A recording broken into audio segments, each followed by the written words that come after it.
people. Today, me on the street asking a simple question, Dick. Would you eat pom-pom for $1 million? Or double it and pass it on to the next man? That is it.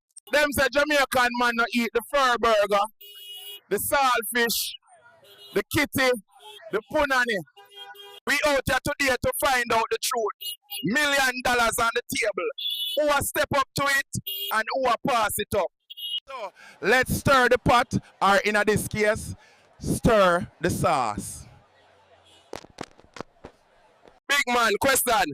Would you eat pom-pom for $1 million or double it and pass it on to the next man? We can't do that, my G. Pass it on quick.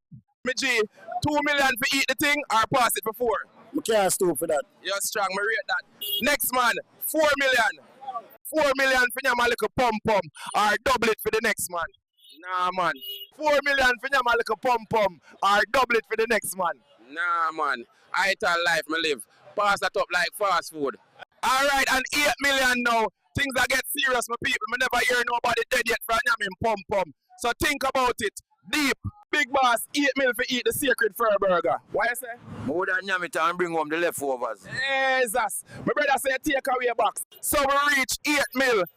And finally find a soldier brave enough to bite the meat. So boom, this man gone home with the $8 million and him no need no knife and fork. Mouth moisturized and mission accomplished. Tune in for the next episode, my people. Now me I go find out from the woman them. Would she ride for the bag or pass it on like a tax bill?